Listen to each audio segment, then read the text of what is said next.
Magandang umaga sa inyong lahat. Andito naman po si Professor Tonton Contreras sa isa na namang edisyon ng Usapang Politika dito sa Facebook Live at sa YouTube. Pag-usapan natin ang mga tinalakay kong paksa nung last week sa Punto de Vista. Nung Lunes, tinalakay ko yung pagtanggal sa mother tongue bilang wikang panturo. Tapos nung Martes ay pinag-usapan natin yung open letter ni Vice President Sara Duterte sa pinuno ng PNP hinggil sa kanyang pagkakatanggal ng kanyang mga security. Tapos ay nung Wednesday, pinag-usapan natin yung mga tamang asal sa hearings. Ano ba talaga dapat ang gawin pag may mga congressional hearings? At nung Huwebes, tinalakay ko yung US military aid na 500 million US dollars sa mga tagaktak at tumataginting. At nung Biyernes, tinapos natin sa mga kontrobersiya sa Olympic sa Paris. Bago muna yun, gusto nating batiin ang ating kababayang si Carlos Adrian Yulo, sa kanyang pagkakasungkit ng gold medal sa gymnastics sa floor competition.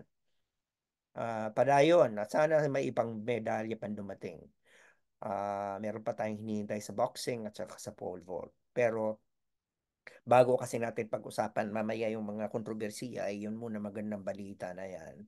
Yan po ay kahit sinong Pilipino dapat matuwa dyan. Yung makita mo yung ating watawat ay inakyat at yung ating pambansang awit ay pinatugtog sa Paris ay nakakakilabot, nakakapangilid ng luha. Dapat nating ipagdiwang yung ganong klase. Muli, congratulations sa lahat ng ating atleta at lalong-lalo na kay Carlos Yulo. Sana hindi yan ang huling makuha nating medalya. Nung Lunes, pinag-usapan natin ng mother tongue sapagkat balak na ngayon natanggalin ito. Ipinasa na sa Senate yung version nila nung batas na ipinasa last year sa House na ipatigil na ang pulisiya ng mother tongue. Ano ba yung mother tongue policy? Kasi ngayon sa kasalukuyan, bagamat gusto ring tanggalin ng Department of Education ng policing ito, ang ginagamit na wikang panturo sa math at science at kahit sa ibang subject, mula grade 1 hanggang grade 3 sa elementary ay ang mother tongue. Ano ba yung mother tongue? Ito yung kinagisnan mong wika. So kung ikaw ay nasa Bicol, Bicolano, kung ikaw ay nasa Bisaya, Cebuano, in fact, sa Bicol may iba mang variations. Yung bayan ko, for example, yung buhi, merong sariling salita, yun ang gagamitin mong mother tongue. Ano bang logic dito? Marami na kasing pag-aaral na nagsasabi na ito ay scientific na mas natututunan ng estudyante na mabilis ang matatang science kapag ito ay itinuturo sa wikang nakagisnan niya. Kasi kung ipagpipilitan mong ituro ito sa wikang hindi naman taal sa kanya o hindi ang napaka-abstract ng math at science. So kung ang gagamitin mong wikang pagpapaliwanag sa estudyante ay ang Ingles o kaya kung French ang foreign language nila, French, 'di ba? Ah, hindi dalawang level of translation ang kailangang isipin ng estudyante. Yung language mismo hindi sila gamay, hindi nila gamay at saka yung mismong abstract concept ng math. Ah, Hindi lamang isa ang mga pag-aaral. Napakadami ng pagpatong-patong na pag-aaral sa ibang lugar. Nag-eksperimento pa sila. Yung isang classroom, tinuruan ng English.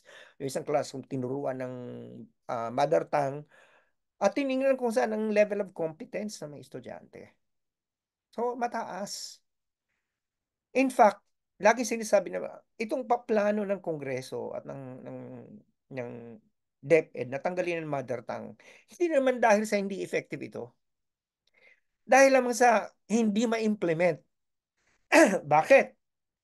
Wala daw teacher na magtuturo. Bakit hindi i-train? Wala daw mga libro. Bakit hindi magsulat sa libro? Para baging tayo mga Pilipino, gusto natin yung madali. Ay siyempre paghirapan mo yan. Matagal tayo nagturo ng English at wika na hindi naman atin.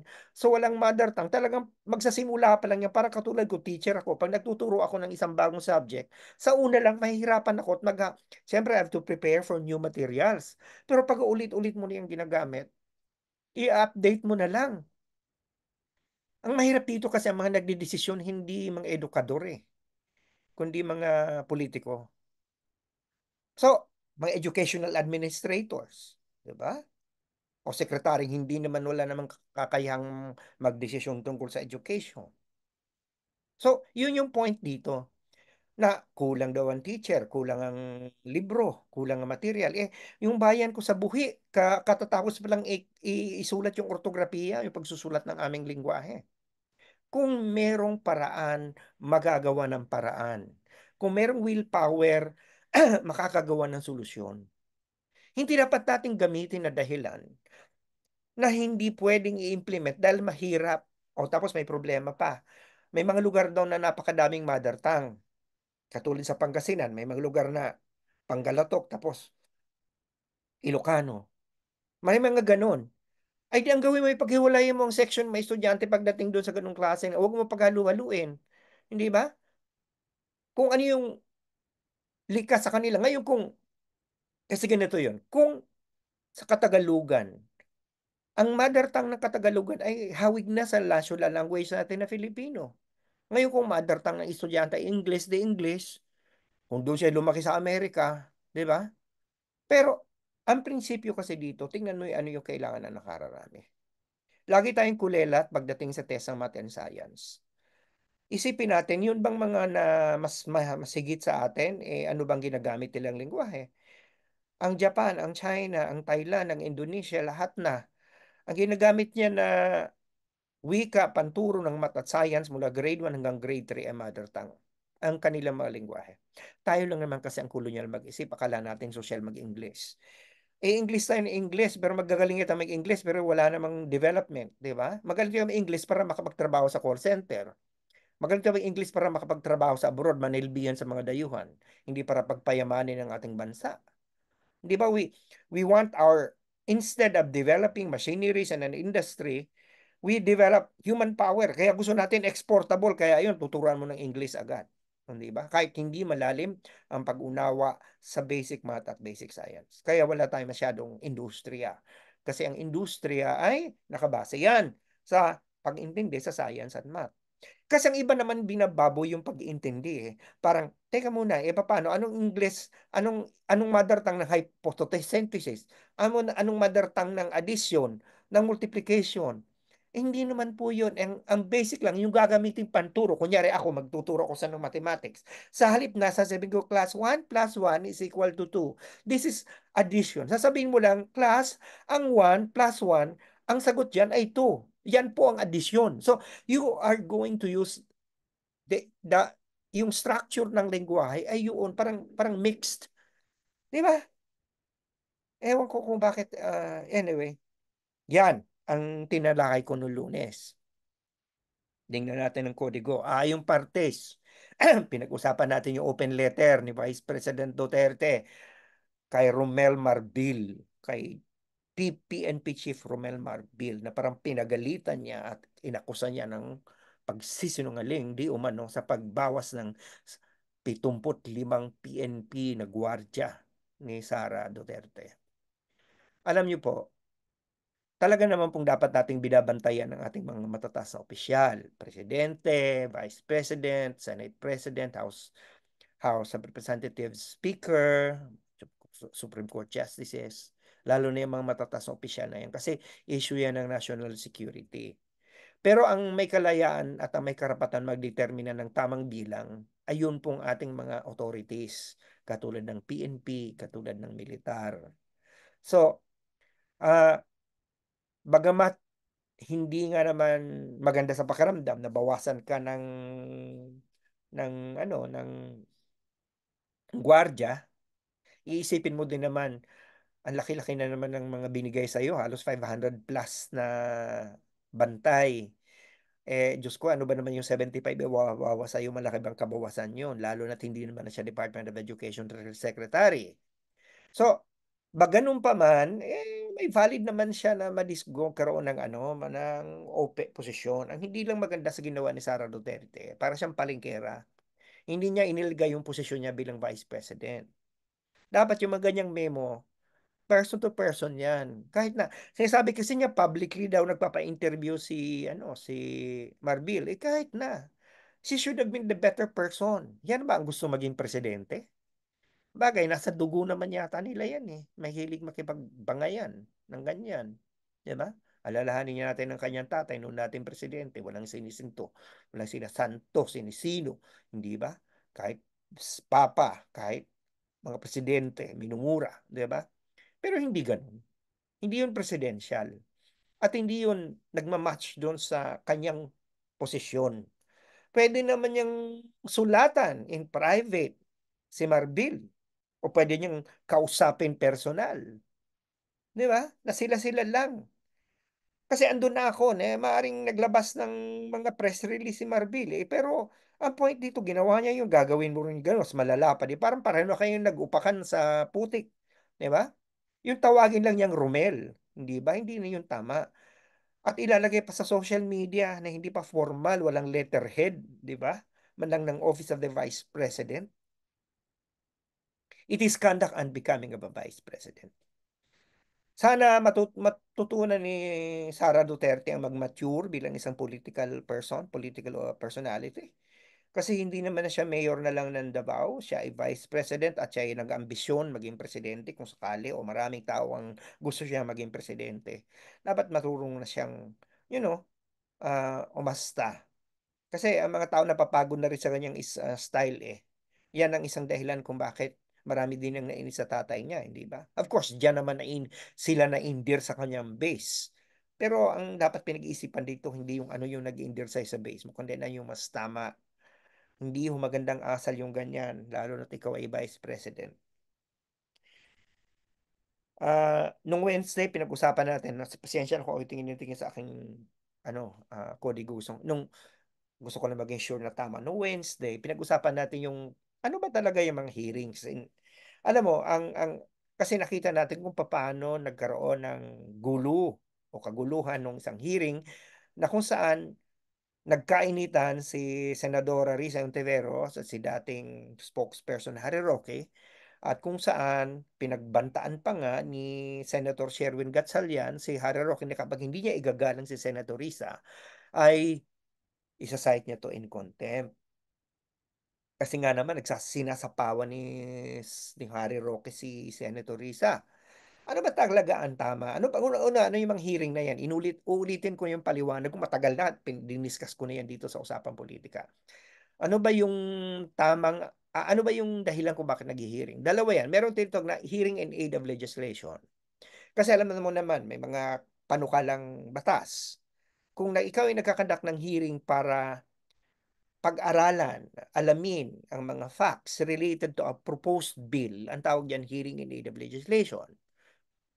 Meron namang problema ang iyong tinitingnan, di ba?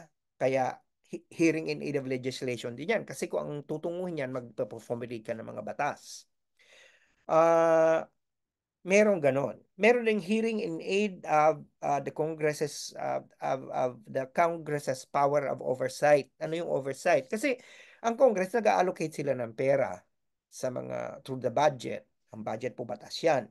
At ang Congress nag-aano din sila ng mga batas. So gusto nilang malaman kung ito ay naisa sa katuparan, na-implement ng maayos at yung mga budget na ina-allocate nila sa gobyerno ay nagagastos ng tama. So pwede sila magpatawag ng hearing na gano'n. Ngayon, itong hearings na ito, itong hearing na nangyayari kay Senator Risa, ay tungkol pa to doon sa malaking gulor tungkol sa Pogo. Na for a while, na parang nawala sa landas at ang tinutukan masyado si Alice Go. Diba? Na pwede nating masabi, pinuna natin yan dito sa usapang politika na parang nalilihis na ang landas, masyado na nakafocus kay Alice ko pati sa personal niyang buhay, when in fact what should be the focus should be the existence of the Pogos.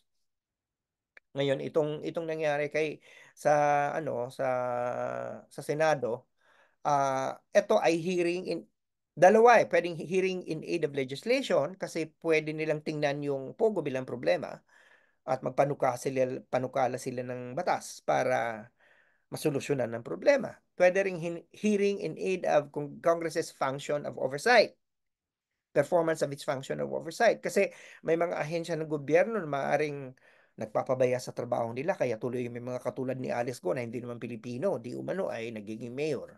'Di ba? Yung napakadali ng mga dayuhan na makakuha ng mga dokumento na hindi naman dapat mapasa kanila, hindi ba? So yun yung oversight. Kasi, titingnan mo, ang Philippine Statistics Authority ba, nagkakamali dito, ang Bureau of Immigration ba, mayroong pananagutan, you know, pati ba ang COMELEC, dapat hindi ba dapat hindi ba dapat nila sitahin ang mga kandidato at uliratin ng husto kung tunay talaga ang mga dokumento ng mga yan. Maging ang Department of Foreign Affairs na nag-i-issue ng passport. Di ba? So maraming mga masalimuot na usapin. Ngayon, yun ang, so therefore, the purpose of hearing is public. It's official. And there has to be a decorum. Pag ikaw ay pinatawag na resource person, dapat igagalang mo ang mga senador at mga congressman. Bahagi ng paggagalang na yan ay patatapusin mula sa tanong mo, sagutin mo yung mga tanong nila. At kung hindi mo masagot o ayaw mong sagutin dahil maaaring ma-incriminate ka, dahil may demanda ka na o katulad ni Alice, kung maaaring ma-involved siya sa kaso, o si Harry Roque na pwedeng masampa ng kaso, pwede niyang i-plea ang kanyang constitutional right against self-incrimination. Di ba? Pero magalang mo dapat ginagawa yan. O, hindi ka nang babastos. Pero gusto ko ring impress na dapat hindi yan one way. Dapat ang mga senador at kongresista, dapat ginagalang din nila ang resource person nila. Ang iba kasi, kung makaasta, akala mo sila imang prosecutor. Na parang assumption nila guilty agad yung kanilang tinatanong. Alalahanin mo, hindi yan inquisition. Yan ay hearing in aid of legislation or hearing in aid of Congress's performance of their duty to have oversight over government operations. Madaling ma-tempt na pwede kang parang inquisidor o prosecutor. Pero igagalang mo rin naman ang resource person. Pero alam mo, si Senator Risa, maaring marami kang masabi sa kanya, pero siya isa sa mga pinamagalang na senador na kilala ko pag nagtatanong yan. Malumanay, hindi katulad ng iba dyan, katulad ni Tulfo, ni Senator Tulfo, ng iba na mayabang, yung iba na talagang bumabanat ng husto, nayayabangan minsan tayo na naparabagang naninigaw, o kaya walang nagbabanta. Si Senator Risa is very malumanay. So, I think I think ang hindi magandang ginawa ni Harry Roque, parang sinasapawan niya si Senator Risa. Di ba?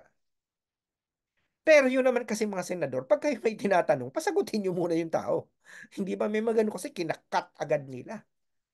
Di ba? Kinakat parang ayaw pasagot. Tinatanong mo. Kaya hindi naman nagtatanong, nag-speech na. Tapos wala naman tanong at the end. Right? So you have to understand that it goes both ways. Kasi ang ginagastos niyo po dyan, hindi lamang po yung pagkain na sinisilbi nyo dyan sa mga hearing na yun, kundi yung oras. Yung mga tao, yung mga senador na yan, ang pasweldo po yun ng taong bayan.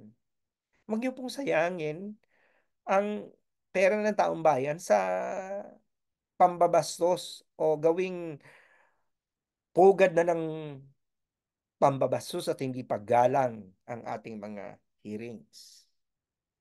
Nung Huwebes, ang pinag-usapan naman natin yung napakagandang balita na nakatanggap ang Pilipinas ng 500 million US dollars.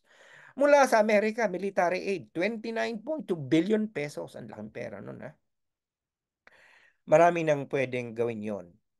Matagal na po nating nililitan niya ang ating mga puna na ano ba naman ang ating militar, ang ating mga kagamitan mula sa boats ng sundalo, patungo sa mga rasyon nila, hanggang sa mga baril nila, sa eroplano, sa helicopter, sa bangka ng Navy, di ba, at ng Coast Guard. Nakalulungkot. Lalo na tayo humaharap ng isang malaking amba ng panganib na galing sa China. Maganda tong desisyon na ito. At ito po ay hindi utang, kundi tulong. Ay, ito na naman nga ng kaliwa. Sinasabi na, ayan, meron na namang strings attached yan. Nagiging subservient na naman tayo sa Amerika. Alam niyo ang realidad ng international relations. Pag wala kang pera, kailangan gumawa ka ng diskarte. Alam mo, ang Pilipinas mahina. Mahina tayo sapagkat hindi mahina ang ekonomiya na kumpara sa iba. Hindi tayo masyadong biniyayaan ng malaking army, di ba? Marami tayong panganibs. Kailangan natin na palakasin ang ating sandatahang lakas. Anong gagawin natin? Wala man tayong pera. Bilyon-bilyon ang kailangan mo. Anong gagawin? Kukuha ng pera sa agriculture? Kukuha ng pera sa DSWD, sa DepEd para maipunta sa militar? Ay di, ang left, ang mga kaliwa, ang mga progresibong puwersa, maunang magnangawa dyan. O ano, tataasan ng buwis. Ay di lalo na naman, magagalit na naman ng taong bayan. 'Di ba? Mangutang tayo, abay Diyos ko. Eh di mangungutang ka. Pag nangutang ka, ayan, magagalit na naman ang left. 'Di ba? So ano ba talaga gusto, aasa ka sa China? Eh ang China nga ang nangunguna nating source ng threat pagdating sa seguridad natin sa West Philippine Sea. Ito kasing mga nasa kakaliwa, ang problema nila talagang parang silang hindi nagma-mature. They are stuck into this US imperialist notion. 'Di ba? Tulong 'yan. At kahit saan ka pumunta, pag aasa ka sa tulong, lahat 'yan may strings attached. That is the reality of foreign aid. At ang diskarte na lang natin, paano tayo papasok diyan na mami-minimize natin ang pakikialam sa atin. 'Pag China ka pupunta, sa tingin mo naman kaya wala yang strings attached. 'Pag Russia, o ano ngayon ang solusyon niyo, puwede ba? Bayan muna, bayan.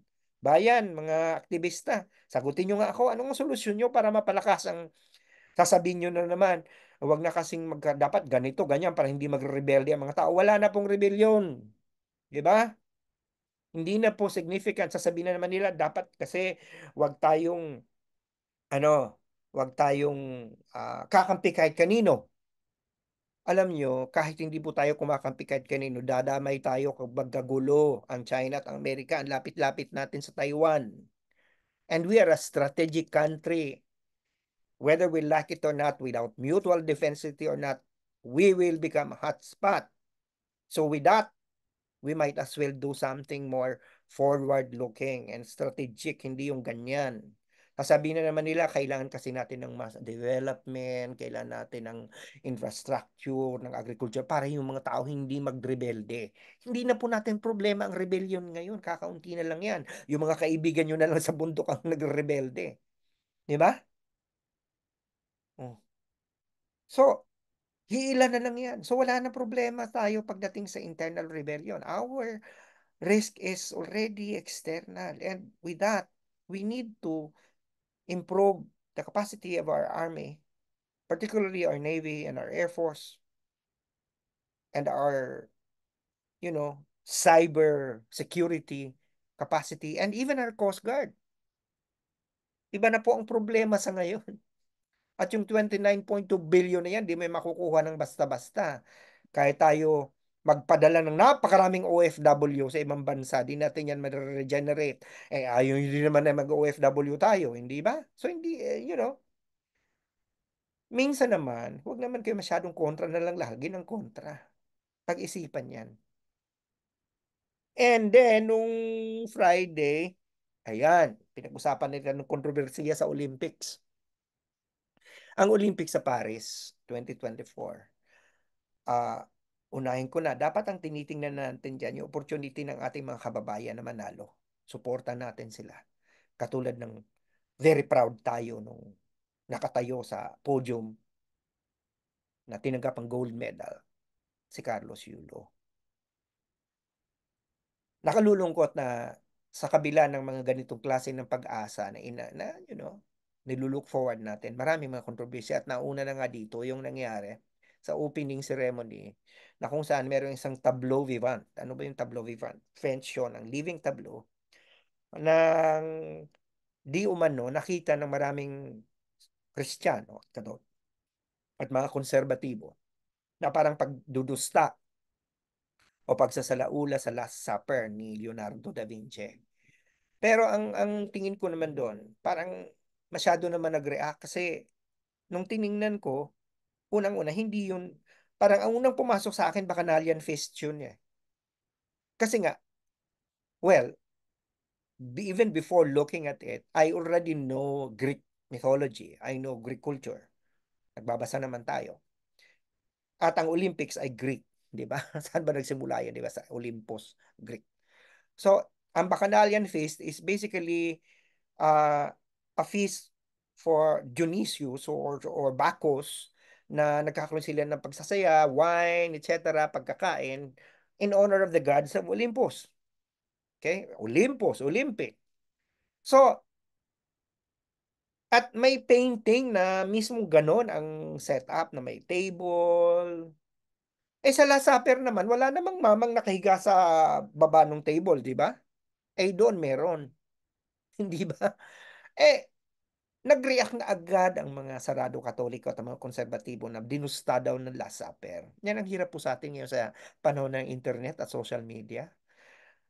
Basta lang makakuda, basta lang may masabi. Hindi muna inagre-research. Itinanggi na po ng ah, ni Thomas Joly, yung creative designer at artist na siyang nag-conceptualize nung tableau vivant na yon ay inspired ng Last Supper. At itinanggi na rin at nagpaunhin na, humingi ng paunhin na Olympics na sinabi hindi nila intensyon ang mambastos o mandusta ng isang reliyon. Kasi hindi nga naman talaga religious thing yun. You know, alam mo sa totoo lang, sinasabi ko sa maraming tao, huwag niyong isentro lahat sa inyo ang mundo. Huwag niyong gamitin angkor ang inyong relihiyon para husgahan ang iba. Kasi hindi naman lahat gustong bastusin tayo bilang Katoliko. Hindi lang naman Katolisismo ang basihan ng buhay sa mundo. Yun ang nakalulungkot na ang relihiyon dapat iyan yung bagay na pagmamahal ang dapat mong binibigay, pag-iintindi. Di ba? All religion they teach love and community. Pero away-away lagi. Bakit? Bakit lagi nag-aaway-away? Kasi ang bawat reliyon, ang tingin nila sila lang maliligtas.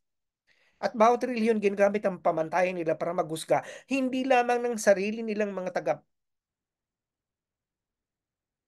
taga-sunod, taga-paniwala, kundi pati ang iba. Huhusgahan. You know, ang religion is internal. Ang religion sa'yo yan. Yan ay personal na ugnayin mo sa Diyos. Yan ay ginagamit mo para giyahan ang iyong pagkilos, maging moral at ethical ka. Ang nangyari sa atin yun, nasobrahan tayo sa paggamit ng reliyon sa paghuhusga ng kandak ng iba, na gusto natin lahat sila sumunod sa ginagawa natin. Di ba?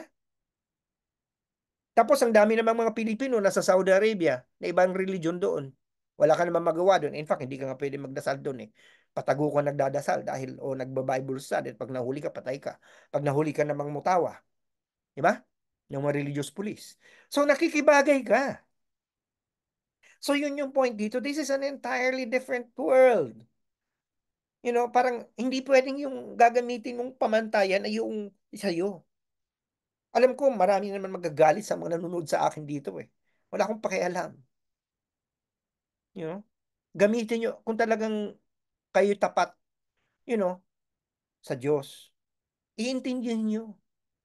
Ang ginagawa natin ng Diyos na parang nilalagay natin siya sa isang posisyon na siya hindi maintindihan, hindi maunawain, hindi mapagpatawad. Kasi parang ginagawa natin rigid. Eto ha, yung Last Supper, matagal na po yung ginamit na template sa popular na kultura na yung mga sine katulad ng Simpsons, Expendables, Battlestar Galactica.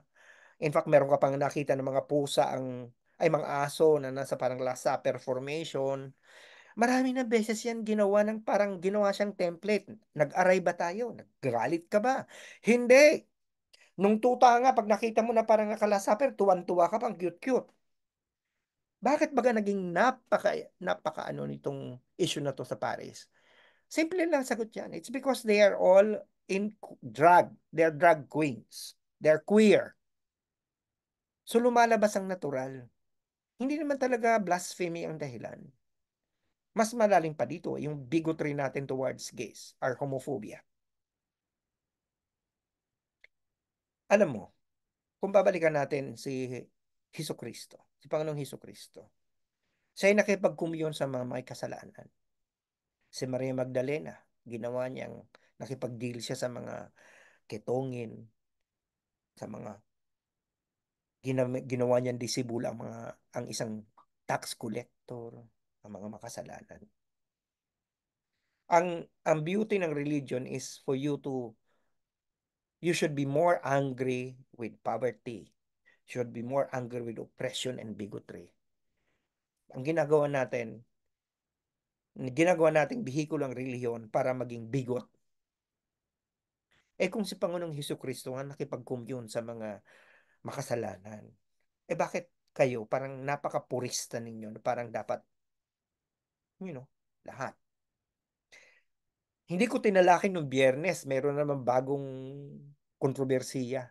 Yung tungkol naman doon sa atleta ng Algeria na ah, di umano daw ay trans woman. Ayun, nakidaw-daw na naman doon ng mga tao. Na bakit hahayaan ng isang lalaki na magkipaglaban sa isang boxing na kalaban ay babae? Nagpadala na naman, hindi na naman nag-research. Ang pakiusap ko lang, pwede ba bago kayo mag-hit ng mga teklado ninyo? Mag-isip-isip naman. Kasi isa yan sa naging sumpa nitong internet eh. Alam ko marami sa inyong malungkot, malayo sa inyong mga kamag-anak, gusto niyo magkaroon ng relasyon. So nakikirelasyon kayo ngayon sa inyong mga cellphone, sa Facebook.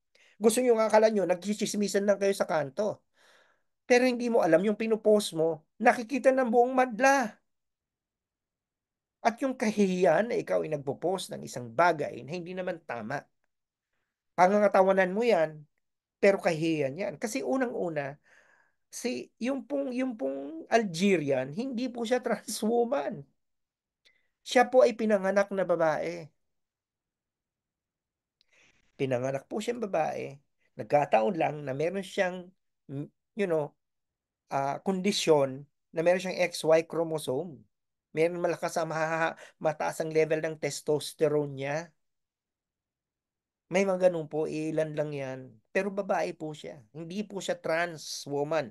Hindi po siya nagpa-surgery, hindi po siya lalaking bading na gusto maging babae. Hindi po sapagat sa Algeria. Alam niyo ba Algeria? Ang official religion po diyon Muslim, Islam. At hindi po pinapahintulutan ng Islam ang sexual reassignment surgery. Kahit nga ang pagiging LGBTQ dun parang kasalanan at krimen. Ahayaan ba ng Algeria na i-represent sila sa boxing ng isang trans woman? So, kung nag-research sana muna, maiwasan yung ganung klase mga fatal na pagkakamali. Sasabihin ninyo, ganun. Kung ganun pala, meron pa rin siyang advantage kasi kahit babae siya, para rin siyang lalaki. Well, alam nyo, kung magsisimula tayo sa ganyan na argumento, malayo ang tatakboy ng argumento natin. Kasi, bakit si Mike Phelps? Kasi meron ganyang katulad si Semenyak, yung isang athlete na South African. Yun naman ay runner. Katulad din nitong Algerian na ito na boksingera na nagkaroon ng mataas na level ng testosterone dahil intersex nga ang tawag sa kanila, yung may XY chromosome, kahit biological female, anatomically at lahat, babae, pati boses, etc. So, prinotesta siya. Ano mo naging desisyon ng yung arbitration for sports, yung Committee for Arbitration for Sports? Pwede na lamang siyang tumakbo basta sasaksakan siya ng gamot na magpapababa ng testosterone niya. Tingnan mo yan, sa athletics, bawal ang saksakan sa ng gamot. Ngayon ito, gusto nilang saksakan ng gamot yung runner para lang bumaba ang testosterone. Ganon din sigurong gagawin dito kay Amina, yung runner. Pero dapat mo inanong, ba't hindi lagay ang in-apply sa kay Phelps, kay Mike Phelps? Kilala si Mike Phelps. Si Mike Phelps ay isang swimmer, US swimmer. Alam mo si Mike Phelps, biniyayaan siya ng isang napaka-unique na attribute. Ang katawan niya may kakayahan na mag-produce ng lactic acid na kaunti lang. Alam mo yung lactic acid, yun yung pinuproduce natin habang tumatakbo tayo. Nag-exercise tayo. And it is the one that causes fatigue. Ma-imagine mo kung kaunti lang ang lactic acid na pinuproduce ng katawan mo, atleta ka. Hindi ka mapapagod kaagad. Swimming is an endurance sport. At hindi lang yun, pati yung katawan niya. Saan ka nakakita niyo yung dipa niya, mas mahaba pa sa katawan niya. Ang kanyang kamay ay may structure na parang siya ay paddling. At ang paa niya parang fin. Meron siyang ganung klase. He's a natural. Ngayon, nasa kanya yun eh. Pag fairness ang pag-uusapan, kasi sasabihin hindi nila daw fair na palabanin sa boxing yung mga intersex. Bakit si Mike Phelps hindi question? Ba't ang super tangkad sa mga basketball ay hindi kini-question? Di ba advantage din yun? O, eh di ganun. Kung gusto nyo, di okay na. Pero magkaroon tayo ng height limit mag-basketball. Okay, magkaroon ng division. Merong labanan ng mga hanggang 5 feet lang. May mga labanan na hanggang 5'8" lang. Yung mga lagpas ng 6, lahat sila maglaban-laban din sa ibang tournament. So, ginagawa na yan sa mga intramurals, di ba? Sa mga intramurals, iba naman. Hindi pwedeng mag-compete ang isang professional athlete. O, bakit? Dahil hindi na fair kasi yung professional athletes is presumed to have a lot of training. Samantalang yung mga sumasali lang na ano sa intrams, eh, well, hindi naman yan, wala nang parang hindi maatleta yung mga yan, hindi ba? Oh. Anyway, masalimot na usapin yan. Pero, hayaan na, alam mo, mag-focus na lang tayo sa ano ba talagang dahilan pa tayo may Olympics. Ano ba ang dahilan bakit tayo naandyan? Para sports as a form of diplomacy. Pero ayan, nag-aaway-away ng mga tao. Parang reliyon lang. Nakaka nakakadagdag din kasi yung social media. Social media, madali kang mag-post, madali kang mag-opinion. Kala mo tama ka, yung pala mali. Eh, ang problema pag nagkakamali, hindi mo naman mag-apologize. Kaya kayo, pag na-prove naman sa SOCMED na kayo ay nagkamali, abay, mag-apologize naman kayo. I-take down niyo yung post niyo. Okay? May forever sa SOCMED. Ang katangahan mo ay mananatili kapag hindi mo i-correct. Diba? At marami din naman yung mga abot-liti ng tanggi na hindi sila homophobic. Pero mababasa mo naman sa mga post nila na para bagang napaka-homophobic. Marami akong friend na ganyan. Sarapi ang friend eh. Diba? Anyway, siya. Ang ganyan na lang muna. At napapahaba ng ating kwentuhan. Sana nakapagturo kasi yung kaisipan na plus ko, yung mga puso at napabago ko mga pananaw sa buhay, lalong-lalo na sa usapang political, kahit konti lang. Dahil sabi sa kanila sa teach mind, touch heart, and transform lives. At sana nakapagsilbi ako sa bayan dahil sabi ng UP sa akin, serve the people. Next week ulit tayo magkita-kita, huwag niyo pong kalimutan at na subaybayan din ako sa punto de vista mula alas 6 hanggang alas 8 ang Rise and Shine Pilipinas, pero yung portion ko po mga 7, 7:15, 7:20, ganon. Abangan nyo na lang po ako. Okay, kita ka na lang tayo. Stay safe wherever you are. Lagi yung sinasabi, yung pinaming mahal, Animo Lasal. Magandang gabi po. Magandang umaga, magandang tanghali, magandang kung anumang oras nasa anman kayo sa mundo ngayon. Take care. Bye for now.